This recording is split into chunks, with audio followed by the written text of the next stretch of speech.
I stare at my phone, the wedding dress pooling around me like spilled milk. The screen glows with the message that shatters my world. I can't walk you down the aisle. Marissa's event is too important to miss. I'll try for the reception. My father's words blur as tears flood my vision. The bridal suite spins around me, delicate champagne flutes on the vanity, my veil draped across a chair, bridesmaids frozen in various stages of preparation. The clock on the wall ticks mercilessly toward the ceremony. No, I whisper, then louder. No, no, no. With a strangled cry, I hurl my phone across the room. It hits the wall with a crack and tumbles to the carpet. My bridesmaids gasp in unison, Jessica's mascara wand suspended in midair, Tara's mouth forming a perfect O. Ari, what happened? Tara asks, taking a tentative step toward me. I can't answer, can't breathe. The room shrinks, walls closing in, my chest tightening until each heartbeat feels like a hammer against my ribs. The diamond engagement ring weighs heavy on my finger, a promise about to be fulfilled while another lies broken. The door swings open, and Melanie, our wedding planner, bustles in with her clipboard and perpetual efficiency. 3 hours until we need to line up, ladies. She stops abruptly, sensing the tension. What's going on? My father. The words scrape my throat. He's not coming. Not coming? Melanie's professional composure slips momentarily. But the ceremony, we planned everything around him walking you. Well, he's not. My voice sounds foreign to my own ears, brittle and sharp. My sister's event is apparently more important than my wedding day. The words hang in the air, their truth more painful spoken aloud. The memory rises unbidden, standing beside my mother's casket 17 years ago, my 13-year-old hand clutched in my father's as mourners filed past in a blur of black. I'll always be there for the important moments, Ari, he'd promised, his voice rough with grief. You and I, we're a team now. What a beautiful lie that had been. 9 months ago, when Ethan and I had set the date, Dad had seemed genuinely happy. We'd sat at his kitchen table, wedding magazines spread between us, and he'd placed his hand over mine. Nothing would make me prouder than walking you down the aisle, he'd said, eyes crinkling at the corners. For once, I'd believed him. The first warning sign came 3 months before the wedding, when Marissa called to announce her career celebration, scheduled for the same day. It's just bad timing, Dad had said during our Sunday dinner, pushing peas around his plate. I'm sure we can work something out. The ceremony is at 4, I'd reminded him. Her event isn't until 7. You can easily make both. The drive between venues, he'd hedged, is 45 minutes. I checked Dad. I'd reached for his hand. This is my wedding day. He'd squeezed my fingers. Of course I'll be there, sweetheart. We'll make it work. 2 weeks later, the traffic might be bad that weekend. Then, Marissa really needs family support for this promotion. Last week, I'm not sure about the timing.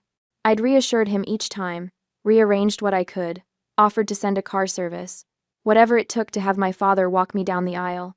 And now, 3 hours before I'm supposed to marry the love of my life, he sends a text. A text. We need to move forward, Melanie says, her voice gentler now. Is there someone else who could walk you down the aisle? An uncle, perhaps? Or would you prefer to walk alone? Alone. The word echoes in my head. My phone rings from where it landed on the floor. Jessica retrieves it, hands it to me wordlessly. Uncle Martin's name flashes on the screen. My father's older brother, the one who never missed a dance recital or graduation. I answer with trembling fingers. Hello? Ariana? His voice is warm, concerned. Your father just called me. I don't know what to say, sweetheart. A sob escapes before I can stop it. He's not coming, Uncle Martin. I know.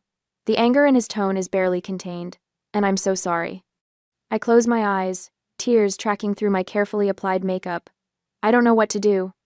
The silence stretches for only a moment before Uncle Martin clears his throat.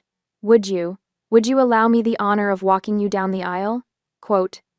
Something breaks and mends simultaneously in my chest. You'd do that? In a heartbeat. His voice breaks slightly. I'll be there in 20 minutes, Ari. Don't you worry about a thing. I end the call and look up at the circle of concerned faces around me. Something shifts inside me, a realization that maybe family isn't always who you're born to, but who shows up when it matters most. My Uncle Martin is coming, I announce, standing straighter. He'll walk me down the aisle. And somehow, despite everything, I know I'll be okay. Uncle Martin's offer settles around me like a warm blanket. I stand straighter, feeling a flicker of hope spark to life in my chest. The wedding dress rustles as my bridesmaids exhale in collective relief. He'll be here in 20 minutes, I announce, my voice steadier than before. Jessica approaches cautiously, her phone clutched in her hand, mascara wand forgotten. Ari, there's something you need to see. The hesitation in her voice makes my stomach clench. What is it? She holds out her phone, screen illuminated with a text conversation between her and my sister. Marissa sent these to me by mistake last month. I wasn't sure if I should show you, but now.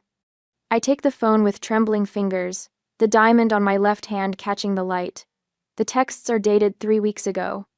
Marissa, Dad's still wavering about the wedding. Keeps talking about making it work. Jessica, he promised Ari though, right? Marissa, don't worry. I know how to keep Dad to myself on wedding day. Already working on it. Jessica, Marissa, that's terrible. It's her wedding. Marissa, oops, wrong Jessica. Delete this. Not for bridal party, Jessica. The room tilts sideways. I sink onto the vanity stool, the screen blurring before me. I should have shown you sooner, Jessica whispers. I just couldn't believe she'd actually sabotage my wedding day. My voice sounds hollow in my own ears. I can believe it. The memory rises unbidden. 4 years ago, standing in an auditorium at MIT, scanning the crowd for my father's face as I accepted the National Computer Science Scholarship. He'd promised to be there. Had even texted that morning, confirming he was on his way. But the ceremony came and went without him. Later, he'd apologized profusely, claiming an emergency at work. It wasn't until months later that I discovered the truth through a casual comment from his assistant. Marissa had called, claiming I'd asked to reschedule his visit because I was too nervous to have him there. The pattern stretches back 17 years, to the raw days after Mom died. I was 13, devastated and adrift. Marissa, at 16, had swiftly positioned herself as the lady of the house, orchestrating family dinners, managing Dad's schedule, and systematically creating distance between him and me. She's been doing this for years, I say, more to myself than to Jessica, and he lets her. Tara wraps an arm around my shoulders. Your dad is an idiot, and your sister is worse. A knock at the door interrupts us. Melanie peeks in. Mrs. Carter is here. Ethan's mother? She's asking if she can see you. I nod, wiping hastily at my tears. Catherine Carter enters moments later, elegant in her pale blue mother of the groom dress. Her eyes widen at my tear-stained face. Oh, Ariana. She crosses the room and takes my hands in hers. Martin called me. I'm so sorry. The kindness in her voice threatens to unravel me completely. Since Ethan introduced us 2 years ago, Catherine has shown me more maternal understanding than I've experienced since my mother died. I don't understand why he'd do this. I confess, the words catching in my throat. Catherine sits beside me on the small love seat, still holding my hands. When I was 28, my father refused to attend my wedding to Gregory. He didn't approve of our interfaith marriage. Her voice carries the echo of old pain. I waited until the last minute, hoping he'd change his mind. Did he come? She shakes her head. No, and for years after, I kept hoping for his approval, rearranging holidays, making excuses for his absence at our children's birthdays. Her fingers tighten around mine. This isn't just about today, Ariana. It's about whether you'll let them keep breaking your heart for the rest of your life. The truth of her words lands like a physical weight. How many times had I rescheduled important events to accommodate Dad? How often had I swallowed disappointment when he canceled at the last minute for something Marissa deemed more important? I think of my first dinner at the Carters' home, how Gregory had pulled out my chair, how Catherine had remembered my favorite dessert from a casual mention months earlier, how their whole family had welcomed me with genuine warmth, showing me what real family support feels like. I've been chasing his approval my whole life. I whisper. And what has it gotten you? Catherine asks gently. Heartbreak. Disappointment. I straighten my shoulders, something resolute taking shape inside me. I won't let his absence ruin what should be the happiest day of my life. The clock on the wall shows we have 7 minutes until the ceremony should begin. 7 minutes to decide what kind of story today will tell. One of abandonment or of choosing happiness despite it. Martin will be here any minute, Catherine says, standing. Shall I help you fix your makeup? Before I can answer, my phone buzzes with a text from Ethan. Whatever you need today, I'm here. Even if that means waiting, I love you. Fresh tears spring to my eyes, but different ones. Tears of gratitude for the family I'm about to join, for the man who sees me clearly and loves me completely. I don't want to wait. I tell Catherine, this day isn't about who isn't here. It's about Ethan and me, and the people who chose to show up. Jessica and Tara exchange glances, relief evident on their faces. Melanie nods approvingly, already adjusting her timeline on her tablet. Have you ever had to choose between your own happiness and family expectations? I ask Catherine as she gently dabs concealer under my eyes. Many times, she replies, her smile both sad and wise. The day I stopped trying to earn my father's love was the day I truly began to live. The door opens 10 minutes later, and Uncle Martin stands there, slightly breathless in his hastily donned tuxedo, his eyes finding mine with such love that my heart swells. At that moment, I realize that family isn't determined by blood alone, but by who stands beside you when the world falls apart. I stand and smooth my dress, ready to walk toward my future rather than cling to a painful past. An hour later, after everyone got out of the room, my makeup artist was doing my makeup. My phone vibrates against the vanity as the makeup artist dabs concealer under my eyes. Robert's name flashes on the screen. I hesitate, then press the green button. Ariana. His voice crackles through the speaker. You're making this difficult for everyone by refusing to reschedule. Marissa worked hard for this promotion. My throat tightens. Dad, we set this date 9 months ago. And Marissa's event is important too. Why must you make me choose? The makeup artist pauses, brush hovering near my cheek. I didn't make you choose, I whisper, voice breaking. You did that all on your own. I end the call before he can respond, before I break down completely. The makeup artist wordlessly hands me a tissue. A soft knock interrupts the tense silence. The door swings open, and Uncle Martin stands there. In his hands, a small velvet box. I smile and nod as approval to enter, and he crosses the room in 3 long strides, enveloping me in a big hug. Look at you, he says, stepping back. Absolutely beautiful. Thank you for everything. I love you. The words feel inadequate for the gratitude swelling inside me. Nothing could have kept me away. I love you too, sweetheart. I love you. His blue eyes crinkle at the corners. I brought something for you. He opens the velvet box, revealing a strand of pearls with a delicate silver clasp. They glow with a warm luster against the black velvet. These belong to my mother, he explains. She wore them at her wedding in 1952. I've kept them safe all these years, waiting for the right moment. My fingers hover over the pearls. Uncle Martin, I couldn't. You can and you will. His voice is firm but gentle. My mother would have wanted you to have these. Your family, Ariana. Real family. Jessica appears at the door and steps forward. Let me help you put them on. As she fastens the clasp behind my neck, the door opens again. Gregory, Ethan's father, pokes his head in. Martin, I brought that boutonniere you asked for. The 2 men exchange a glance loaded with unspoken understanding. Gregory enters, patting Martin's shoulder before turning to me. Ariana, everything's ready whenever you are. Ethan's as nervous as a cat in a room full of rocking chairs. His attempt at levity brings a small smile to my face. I just need a few minutes with my niece, Martin says.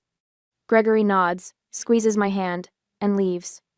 My bridesmaid follows his lead, filing out until only Martin and I remain. Ariana, Uncle Martin guides me to sit. I need to tell you something. He perches beside me, hands clasped between his knees. When I graduated college, my father refused to attend the ceremony. What? Why? He wanted me to take over the family business. When I chose teaching instead, he saw it as a betrayal. Martin's gaze turns distant. I waited at that ceremony, scanning the crowd for his face. He never came. My heart aches for the young man he'd been. I'm so sorry. I'm so sorry. Some men don't recognize what truly matters until it's too late, he continues. My father realized his mistake years later, but we'd lost so much time. I touched the pearls at my throat. Did you forgive him? Eventually, but I never forgot who showed up that day instead. My mother, wearing these pearls. His fingers brushed the necklace. She told me she was twice as proud, to make up for his absence. Melanie appears in the doorway. We need to practice the walk before guests arrive. Martin stands, offering his arm. Shall we? In the empty chapel, sunlight streams through stained glass, casting rainbow patterns across the aisle. The photographer adjusts her equipment, planning new first-look photos with Martin instead of Robert. We'll start here, Melanie demonstrates, then proceed at this pace. Martin and I take our positions. With each practice step down the aisle, something shifts between us. A bond strengthening, a silent understanding growing. His arm feels solid beneath my hand, his steps measured and sure. After the third walk through, we pause at the altar. Tears I've been fighting all day finally spill over. What's wrong, sweetheart? Martin asks. I'm afraid, I confess, voice barely audible, that when I look back on today, all I'll remember is who wasn't here. Martin takes my hands in his. Then let's give you something beautiful to remember instead. He reaches into his pocket, withdrawing a handkerchief with the initials LMP embroidered in the corner. Your mother's? I ask, recognizing the letters. He nods. Linda Marie Parker. She gave this to me before she passed. Said someday you might need it. The simple cotton square with my mother's initials feels like a message across time. I press it to my cheek, breathing in the faint scent of lavender. Uncle Martin, I don't know how to thank you. You don't need to thank me, Ariana. His voice roughens. Family shows up. That's all there is to it. Behind us, the chapel doors open. Guests begin to arrive, murmuring quietly as they find their seats. Almost time, Melanie announces. Martin straightens his tie. I have one question before we do this. What's that? Would your mother have approved of Ethan? The question catches me off guard, but the answer comes immediately. She would have loved him. Then she's here too, Martin says simply. In these pearls, in that handkerchief, in your heart. The people who truly love us never really leave. I stand taller, feeling the weight of the pearls against my collarbone, the soft handkerchief tucked into my bodice. I'm ready, I tell him, and for the first time today, I truly am. Martin offers his arm once more. Then let's go make some memories worth keeping. As we take our position behind the closed doors, waiting for the music to begin, I realize something profound. The person who deserves to be called family isn't always the one you're related to, it's the one who shows up when it matters most. 2 hours later, we have finalized the steps, my preparation, everything. I am counting the minutes till the ceremony begins. Through the draped windows of the preparation room, I catch glimpses of guests settling into white chairs on the lawn, their summer attire a kaleidoscope against the deep green of the gardens. Someone steps in front of my view, and I turn to face Uncle Martin. Are you ready? He asks, adjusting his boutonniere with steady fingers. The question carries more weight than he knows. Am I ready to walk down the aisle without my father? Am I ready to embrace this new definition of family that's forming around me like a protective circle? I touch the pearl necklace at my throat, cool against my skin. I am. Martin stands before me in his perfectly fitted tuxedo, the fabric hugging his shoulders just right. When he arrived 2 hours ago, breathless and determined, I never expected this transformation, from crisis to something that feels strangely meant to be. Your mother would be so proud, Martin says, his voice catching slightly. And Robert, well, he's made his choice. Through the door, I hear the string quartet transition to a new piece, signaling 5 minutes until the processional begins. My bridesmaids gather their bouquets, arranging themselves in the order we practiced yesterday. Jessica squeezes my arm as she passes. You look radiant, she whispers. Nobody will be thinking about who isn't here. But I know some will. Empty chairs have their own presence. Melanie appears with her headset and clipboard. Everyone's seated. Ethan is at the altar with the officiant. She studies my face. You good? I nod, surprised to find it's not a lie. The devastation from earlier has transformed into something else. Not quite peace, but resolution. The doors open, and my bridesmaids proceed one by one down the path toward the ceremony space. Then it's just Martin and me, waiting for our cue. He offers his arm. I've never been more honored than I am right now, sweetheart. His eyes shine with unshed tears. Not in my whole life. The music shifts to the wedding march, my signal. We step forward together, emerging from the shadows of the estate into brilliant sunshine. The assembled guests rise in unison, faces turning toward us. The white rose petals lining the path flutter slightly in the breeze. Each step feels momentous, each breath a conscious choice. Martin's arm is solid beneath my hand, his pace perfectly matched to mine. Halfway down the aisle, I spot Ethan. His eyes lock with mine, and tears spill freely down his cheeks. Not tears of pity, no, something else entirely. Something that looks remarkably like gratitude. Next to him, his parents beam with unmistakable pride. Catherine, who showed up this morning and helped me with makeup and hairstyle, nods encouragingly. When we reach the altar, Martin turns to face me. The familiar scent of his aftershave, the same he's worn since I was a child, wraps around me like a memory. With all the love of family, chosen and given, he says, placing my hand in Ethan's waiting palm. The celebrant steps forward, her voice carrying across the garden. Welcome, beloved friends and family. We gather today to witness the joining of Ariana and Ethan in marriage. She pauses, her gaze warm as she looks between us. I want to acknowledge the special role Martin has played today. Some bonds are forged through blood, others through choice.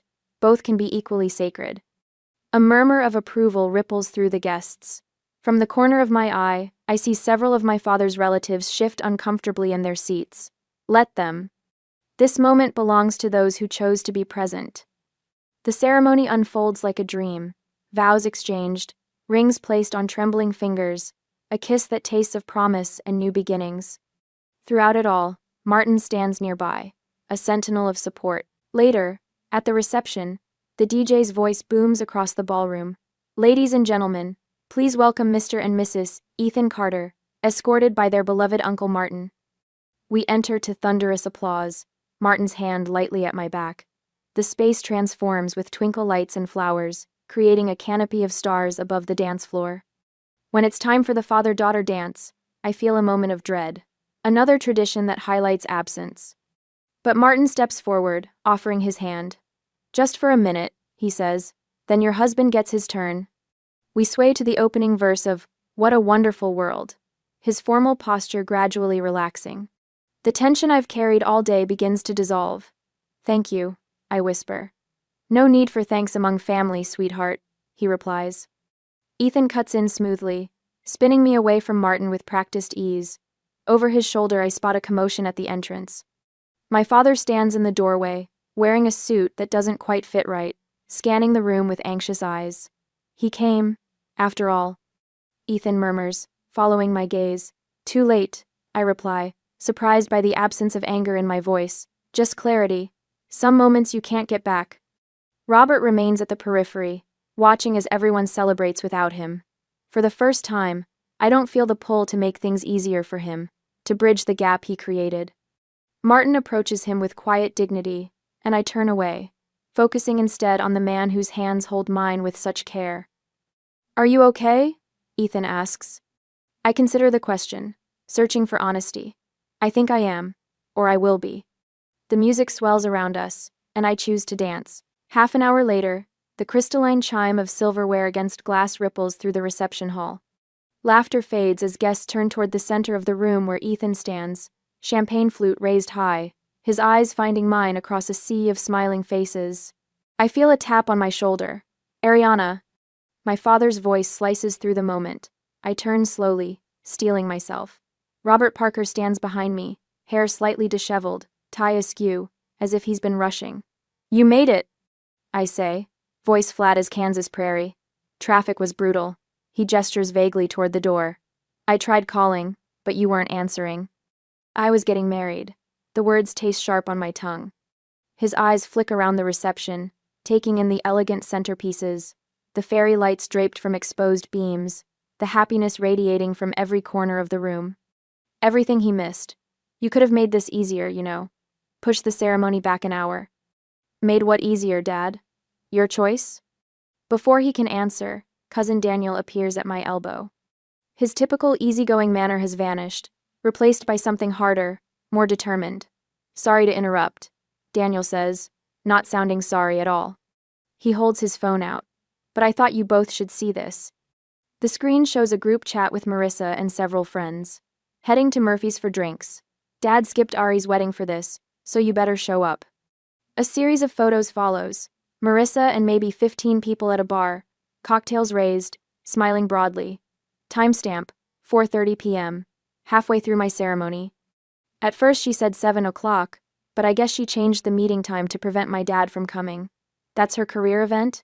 My voice barely rises above a whisper. Daniel swipes to another screenshot. A text from Marissa to someone named Jen. Dad will have to choose between us. I'll make sure he chooses me. The air leaves my lungs in a rush. Daniel isn't finished. She changed the dates and time of her drinks 3 times. He opens a calendar app, showing invitations with different dates, each adjustment aligning perfectly with our wedding date changes when we had venue issues last month. I look up at my father.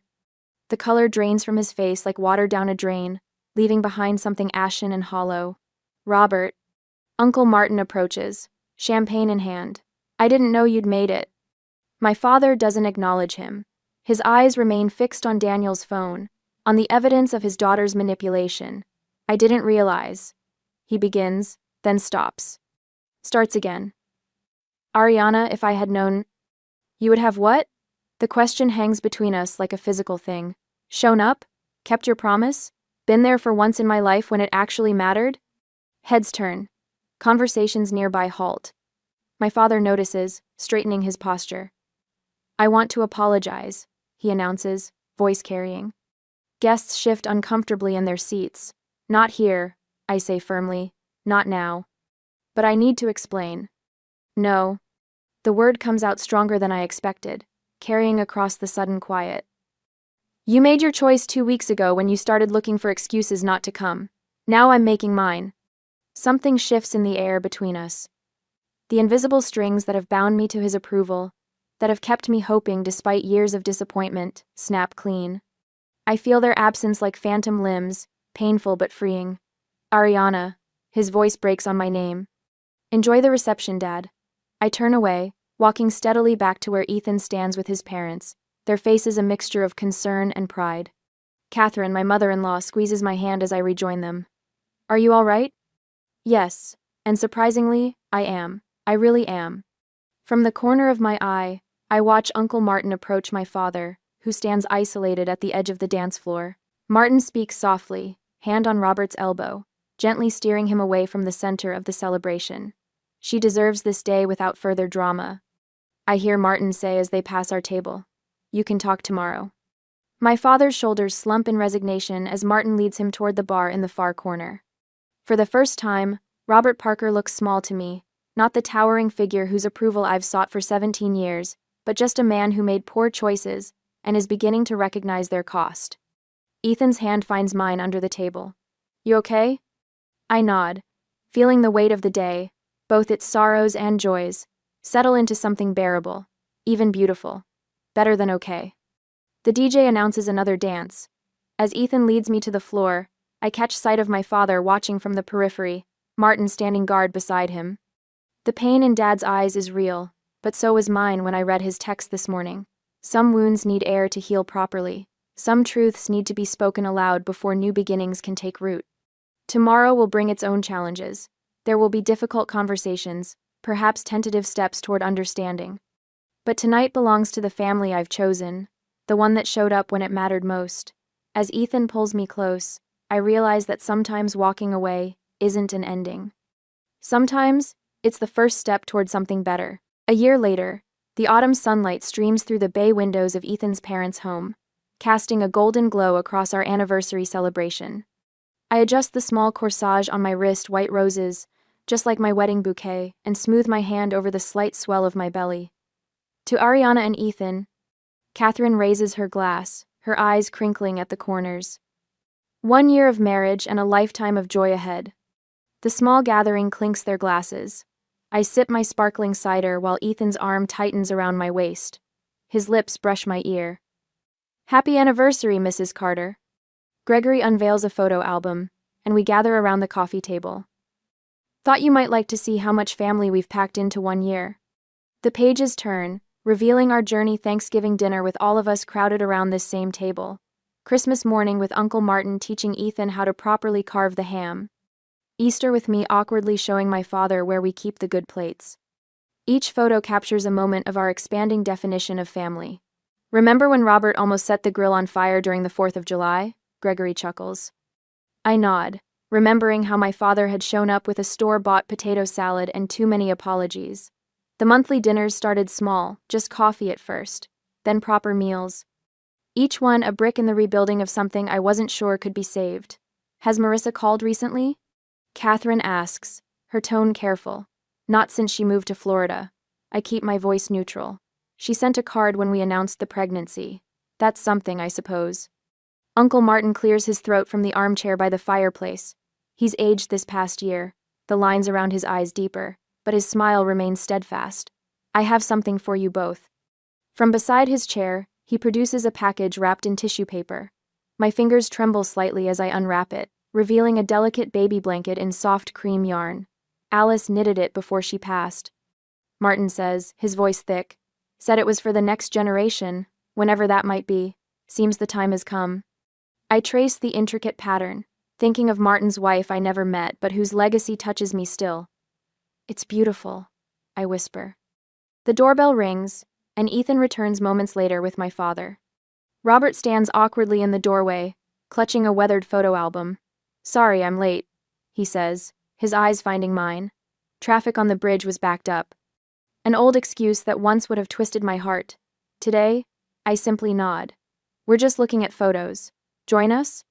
He settles on the edge of the sofa, opening his album. I found these yesterday. Thought you might want to see them. Inside are photos I've never seen my mother pregnant with me, her hand resting on her belly just as mine does now. I'm sorry I wasn't there when it mattered most, he says quietly.